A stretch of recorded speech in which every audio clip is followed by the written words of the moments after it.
Hello भाइयों, कैसे हैं आप। उम्मीद करता हूँ अच्छे होंगे, अच्छे ढंग से पढ़ाई कर रहे होंगे। तो बहुविकल्पी प्रश्न है, सभी प्रश्न एक एक अंक देकर जाएंगे। ध्यान से आप लोग देखते रहिए बस। पहला क्वेश्चन, दो पृष्ठों से घिरे हुए कोई पारदर्शी माध्यम जिसका एक या दो पृष्ठ गोलीय कहलाता है। तो इसका होता है ऑप्शन नंबर सी सही है, गोलीय लेंस। दूसरा क्वेश्चन, दंत विशेषज्ञ मरीजों के दांतों का बड़ा प्रतिबिंब देखने के लिए किस दर्पण का उपयोग करते हैं। तो ऑप्शन नंबर ए सही है, अवतल दर्पण। तो तीसरा क्वेश्चन, किसी उत्तल लेंस के सामने f2 और अनंत के बीच कोई बिंदु वस्तु रखा गया है, इसका प्रतिबिंब बनता है ऑप्शन नंबर बी सही है, वास्तविक उल्टा और बड़ा।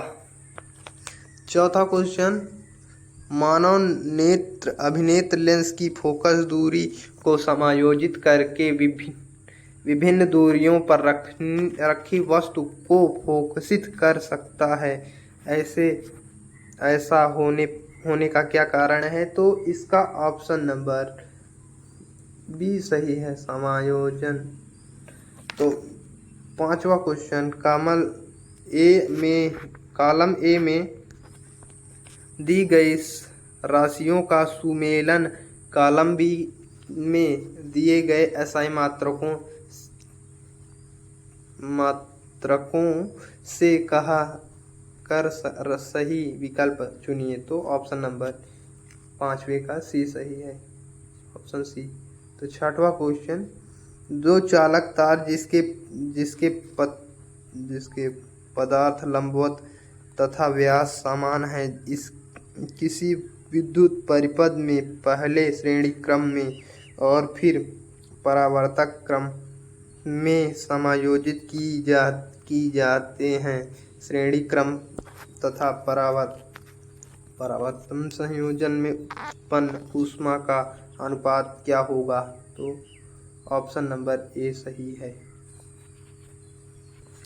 सातवां क्वेश्चन देखिए, किसी विद्युत धारावाहिक सीधी लंबवत परिनालिका के भीतर चुंबकीय क्षेत्र। तो सातवें का ऑप्शन नंबर ए सही है, शून्य होता है। तो आठवां क्वेश्चन, बेल्जियम का संरचनात्मक सूत्र होता है। तो बेल्जियम का संरचनात्मक सूत्र सी होता है, बिना देखे इसको लगा दीजिए आप, सी होता है, ऑप्शन नंबर सी होता है। नौवां क्वेश्चन, निम्न में से समाजित सजातीय श्रेणी कौन सी है। तो नौवे का ऑप्शन नंबर बी सही होगा, इसको भी बिना देखे लगा दीजिए। ये सब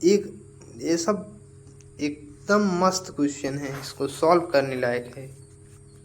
तो चलिए 10वां क्वेश्चन, पृथ्वी की भूप्रपाटी में प्राकृतिक रूप से पाए जाने वाले तत्वों या यौगिकों को कहते हैं। तो इसको ऑप्शन नंबर सी खनिज कहते हैं, ये भी सही है, बिना देखे लगा सकते हैं। दंतों का क्षय कब प्रारंभ होता है। तो इसको ऑप्शन नंबर बी सही है, मुंह का पीएच मान 5.5 से कम होने पर। 12वां क्वेश्चन देखिए ध्यान से। अब अभिकथन, जिंक सल्फ्यूरिक अम्ल के साथ अभिक्रिया कर जिंक सल्फेट तथा हाइड्रोजन गैस बनाता है, यह एक विस्थापन अभिक्रिया है। तर्क,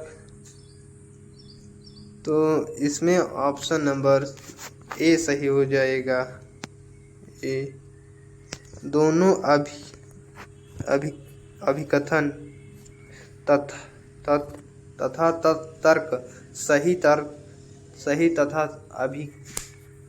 अभिकथन का सही स्पष्टीकरण है। तो 13वां क्वेश्चन देखिए, चलिए, निम्नलिखित रासायनिक श्रेणी को पूरा कीजिए। तो ऑप्शन नंबर बी सही हो जाएगा।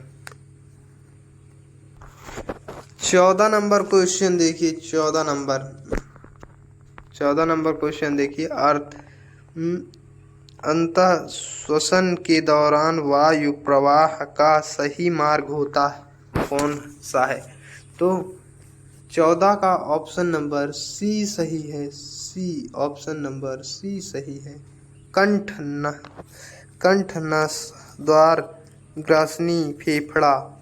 तो 15 नंबर क्वेश्चन देखिए। निम्नलिखित कथन का तथा कारण को पढ़कर सीधे दिए गए विकल्पों में सही विकल्प का चयन कीजिए। तो इसका 15वें का ऑप्शन नंबर ए सही है। कथन और कारण दोनों सत्य है और कारण कथन सही व्याख्या करता है। 16 नंबर क्वेश्चन। विद्युत आवेश के प्रवाह की सही दिशा कौन सी है? तो इसका ऑप्शन नंबर ए बी सही हो जाएगा। बी, ये वाला बी सही हो जाएगा। 17 नंबर क्वेश्चन।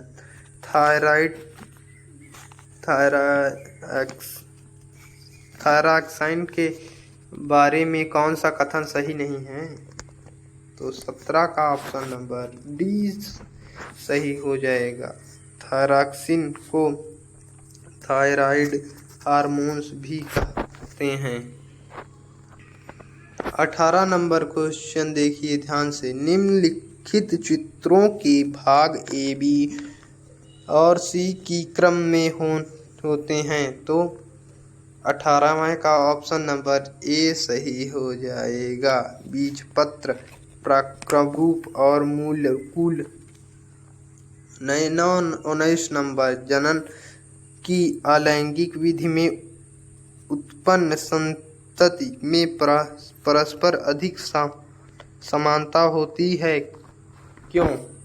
तो इसका 19 का ऑप्शन नंबर ए सही है। अलैंगिक जनन में ही केवल एक जनक भाग लेते हैं। तो ऑप्शन नंबर ए सही हो जाएगा। ए और बी। तो 20 नंबर क्वेश्चन। एक आहार श्रेणी में तीसरे पोषक स्तर पर हमेशा कौन सा होता है? तो ऑप्शन नंबर ए सही हो जाएगा। वीडियो अच्छा लगा हो तो आप प्लीज़ चैनल को सब्सक्राइब और शेयर ज़रूर कीजिएगा। अच्छे से अच्छे तरीक़ा से मैं कोशिश किया हूँ आपको समझाने के लिए, आप ध्यान से देखिए।